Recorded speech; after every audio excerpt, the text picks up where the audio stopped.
ఓ ప్రాంతంలో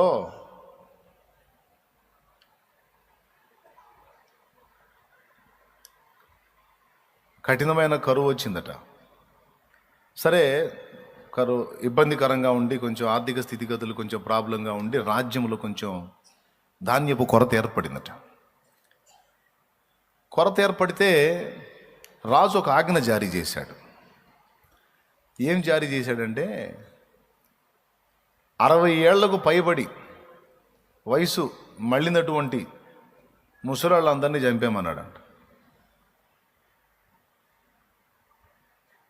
ఎందుకు వాళ్ళు వేస్ట్ ఉన్నా కాబట్టి ఏ కుటుంబంలోనైనా 60 ఏళ్లకు పైబడి వృద్ధులు ఎవరైనా ఉంటే వాళ్ళు తినటానికి తప్ప దేనికి పనికిరారు, పని చేయరు, ఏమి లేదు, వ్యవసాయం చేయలేరు, కూర్చుంటే లేవలేరు, లేస్తే కూర్చోలేరు. వాళ్ళ మొత్తాన్ని ఏ ఫ్యామిలీకి ఆ ఫ్యామిలీ వాళ్ళే వైనం చేసేసేయాలి అన్నారు. చేసేది లేక కొన్ని కుటుంబాల్లో అంతే చేశారు. రాజు ఆజ్ఞ. ఒక తండ్రి కొడుకు ఉన్నారు. ఆ తండ్రి పెద్దవాడయ్యాడు. 65 ఏళ్ళు 70 ఏళ్ళు వయసు వచ్చేసింది పాపం ఆయన. ఇక కొడుకు ఆయన్ని తీసుకొని పోయాడు. అరణ్యంలో ప్రాంతానికి తీసుకొని వెళ్ళాడు. మరి అలా చేయకుండా ఎవరైనా ముసలి వాళ్ళని బతకనిస్తే ఇంట్లో ఉన్న యవనస్తుని చంపుతాడు రాజు. రాజాజ్ఞ ధిక్కారం. మరి కేసు పెద్ద కేసు గనుక అప్పటికే పాపం ఒక కొద్దిమంది ముసలివాళ్ళని కాజేశారు. తర్వాత ఈ కొడుకు తండ్రిని తీసుకొని వెళ్ళాడు అడవిలోకి. అక్కడ చంపటానికి ఒక ప్రదేశానికి తీసుకెళ్ళాడు. తండ్రిని భుజాన్ని ఎత్తుకున్నాడు. పెద్ద ఆయన పైకి ఎత్తుకున్నాడు. ఎత్తుకొని మోసుకుంటా తీసుకెళ్ళాడు. వెళ్ళేటప్పుడు త్రోవ పొడుగున అక్కడక్కడ చెట్లు కనపడతాయి కదా, ఆ చెట్ల కొమ్మలను విరిచి దారి పొడవునా వేస్తా వెళ్ళాడట ముసలాయన. అడవిలో దారి పొడవునా వేస్తా వెళ్ళాడట. ఈ ముసలోడు ఎందుకు ఈ పని చేస్తున్నాడో ఆ కుర్రోడికి అర్థం కాల. తీరా ఆడికి వెళ్ళిన తర్వాత, నానా రాజాజ్ఞ తెలుసు, నేను నిన్ను చంపడానికి తీసుకెళ్తున్నానని తెలుసు, నా చేతులు ఎలా తప్పించుకుంటావు, తప్పించుకొని రాజ్యంలోకి వెళ్ళి ఎలా బతుకుతావు, నువ్వు కొమ్మలు ఎందుకు ఎరగదీసేస్తున్నావో నాకు తెలుసు, నేను ఏ దారిని తీసుకొచ్చానో ఆ దారిని మళ్ళీ నువ్వు రావాలనేగా ఈ పని చేస్తున్నావు అన్నాడట. అప్పుడు తండ్రి కొడుకు వైపు నవ్వుతా తిరిగి చూసి అన్నాడట, కాదురా అన్నాడట. మరి ఎందుకు అంటే, నేను ఎటుగుడి చచ్చిపోతా, నువ్వు నట్టడివిలో తెచ్చావు, నేను ఎటుగుడి చచ్చిపోతా, నేనేం బతికి బట్టగట్టి ఇదేదో నాకు లేదు, చచ్చిపోతాను నేను. కానీ నా బిడ్డవి నువ్వు, ఇది క్రూర మృగాలు ఉండే అడవి, దారి తప్పావంటే ఏమైపోతావో తెలియదు. అందుకని నువ్వు తిరిగి ఇంటికి క్షేమంగా చేరడానికి, ఈ అడవి క్షేమంగా బయట దాటడానికి నీకు గుర్తులేసానయ్యా అంతే అన్నాడట.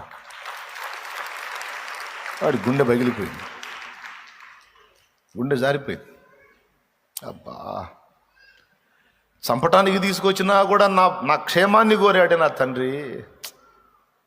బా, ఎంత దుర్మార్గం చేస్తానంటా నేను, మా నాన్నని చంపుకోవాల్సి వచ్చిందా, ఏంది ఈ పరిస్థితి అని ఏడ్చుకున్నాడు.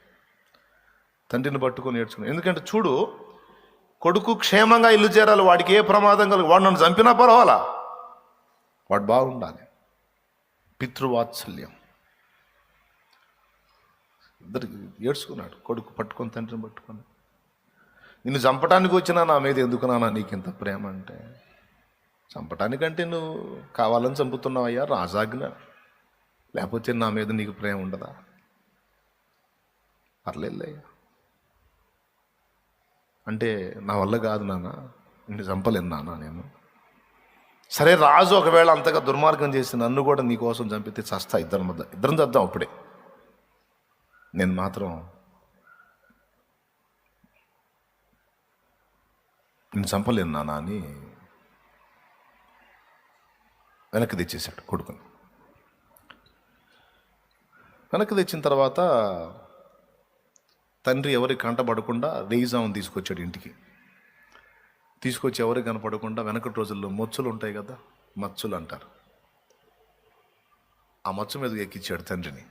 పొరపాటును కూడా కిందకి దిగొద్దు, రేయిజామునే దిగాల నాన్న, నువ్వు అందరు నిద్రపోయినప్పుడు దిగాల, ఇక నీ కార్యక్రమాలు ఉంటే అప్పుడే, జనాలు సంచారం చేసేంతవరకు నువ్వు దిగడానికి లేదు, కనపడ్డావంటే మాత్రం వెళ్ళి చెప్తారు రాజుకి, చంపేస్తారు, మొత్తం కుటుంబాన్ని లేకుండా చేస్తారు, జాగ్రత్త అని చెప్పి. ఏం పర్లేదయ్యా ఉన్నాడు పైన. రాజ్యంలో ఉన్న ముసలాళ్ళందరినీ దాదాపు ఏరటం మొదలుపెట్టారు. ఈలోపు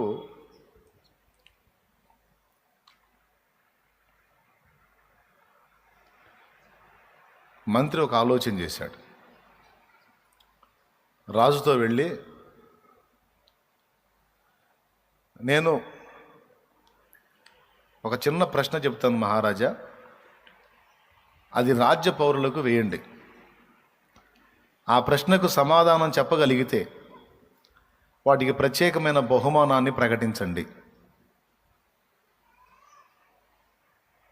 60 ఏళ్లకు పైబడిన ముసలాళ్ళందరినీ దాదాపు ఏరేశారు పాపం. కొద్దిమంది తెలియరా, కొద్దిమందిని ఏరేశారు. కొంత రాజ్యంలో బరువు తగ్గింది అనుకున్నారు. ఇక అంతా 60 కిందోళ్లే ఉన్నారు. వీళ్ళు కూడా 2-3 ఏళ్లలో 60 నిండిందంటే వీళ్ళని కూడా వేయటమే. పాపం వాళ్ళకి ఇంకా రోజు గడుస్తుంటే సావు దగ్గరికి వస్తున్నట్టు టెన్షన్ పడుతుంది మిగిలిన పౌరులకి. ఈ మంత్రి ఏం చేశాడు, నేను చెప్పినటువంటి ఈ ప్రశ్నను మీరు ప్రజలకు వేయండి, దానికి సమాధానం చెప్పినోడికి ప్రత్యేకమైనటువంటి బహుమానం ఇస్తానని ప్రకటించండి అన్నాడు.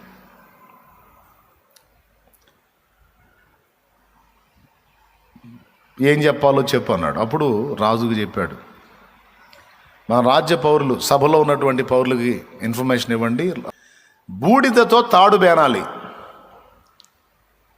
దేంతో? బూడిదతో తాడు బేనాలి. బూడిదతో తాడు పేనినోడికి 10,000 వరహాల బహుమానం. 10,000 వరహాల బహుమానం అంటే వాడు లైఫ్ మొత్తం బతకొచ్చు. ప్రకటించండి అన్నాడు. అప్పుడు ఈ సైకో రాజు ఆ మాట ప్రకటించాడు.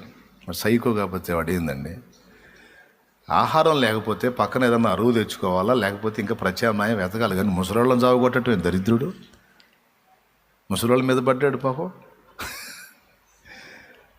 సరే, రాజ్యం అంతటా దండోరా వేయించారు. బూడిదతో తాడు పేరే వాడికి 10,000 వరహాలు ఇస్తా అన్నాడు మహారాజు. ఎవరైనా ఆ పని చేయగలిగితే మరి చేసి రావచ్చు, రాజు అంతఃపురానికి తేవచ్చు, ఆస్థానానికి తేవచ్చు అని చెప్పారు. సరే, చాలామంది ట్రై చేశారు. బూడిదతో తాడెట్టు వచ్చిందండి, నారా, బూడిదేమన్నా నారా? గోంగూర కాడతో చేయొచ్చు, జనప కాడతో చేయొచ్చు, వాటిని బాగా నారలాగా చేసి తాడు బేనొచ్చు. ఆఖరికి కొబ్బరి పీచుతో కూడా చేయొచ్చు, కొబ్బరి తాడు. అవన్నీ నార కాబట్టి, పీచు వస్తువులు కాబట్టి చేయొచ్చు. బూడిదే కష్టం కదా. అప్పుడు ఎవ్వడి వల్ల కాల. ఈ కొడుకు ఏం చేశాడు, మొచ్చు మీద తండ్రి ఉన్నాడుగా, ఆయన దగ్గరికి వెళ్ళాడు. నాన్న, రాజు దగ్గర ఇట్లాంటి ఆజ్ఞ వచ్చిందే, బూడిదతో తాడు పేని తెమ్మన్నాడు, అది ఎట్లా సాధ్యమైద్దే నాన్న అన్నాడట. ముసలోళ్ళు వేస్ట్ అనుకునే దరిద్రులకు చెబుతున్నాను నేను, మిమ్మల్ని కాదు, ముసలోళ్ళు వేస్ట్ అనుకునే దరిద్రులకు చెబుతున్నాను, మీకు కాదు. అట్లాంటి దరిద్రులు కొంతమంది ఉంటారు, వాళ్ళకి చెబుతున్నాను. అప్పుడు ఆయన అన్నాడు, అది ఏముందయ్యా,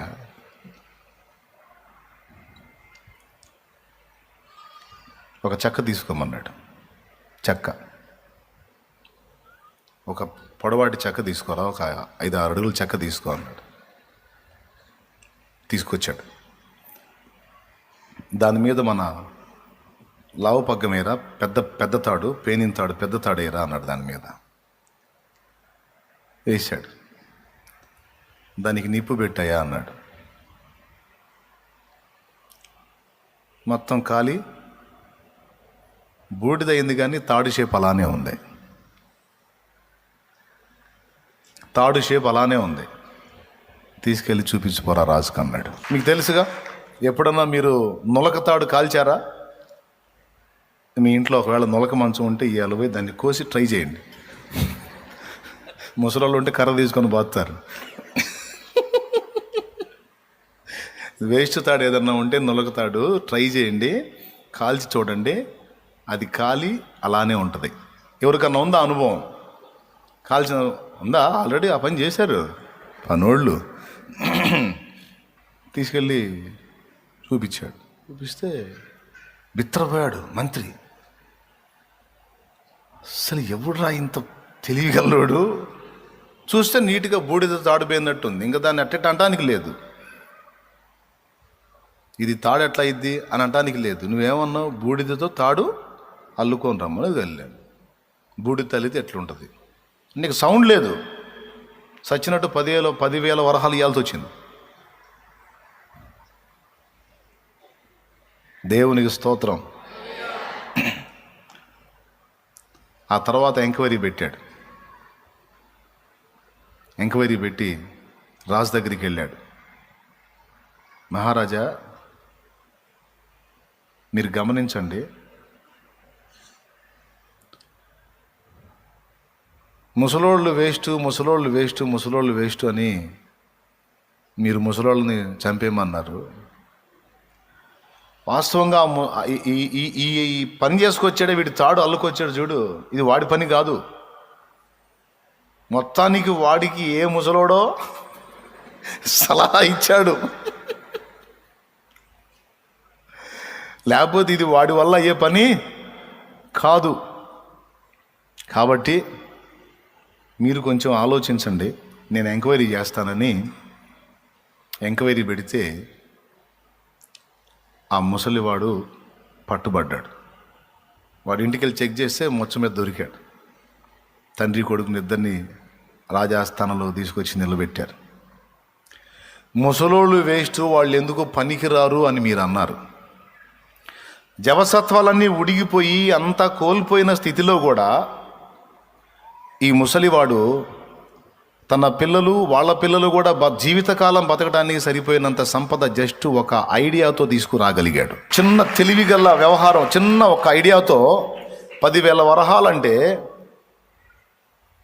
బంగారు వరహాలు, 10,000 బంగారు వరహాలంటే వాడి తరం, వాడి బిడ్డ తరం కూడా బతికేస్తారు. అంత సంపద ఈ ముసలోడు చిన్న ఐడియాతో తీసుకురాగలిగాడు. మరి ఇలాంటి జ్ఞానం కలిగిన ముసలోళ్ళను జావుగొట్టుకుంటే అసలు ఏమన్నా పద్ధతులు, ఉచ్చనీచాలు ఏమన్నా సమాజానికి తెలుస్తాయా? ప్రజలు పద్ధతులు, నీతి నియమాలు నేర్చుకుంటారా?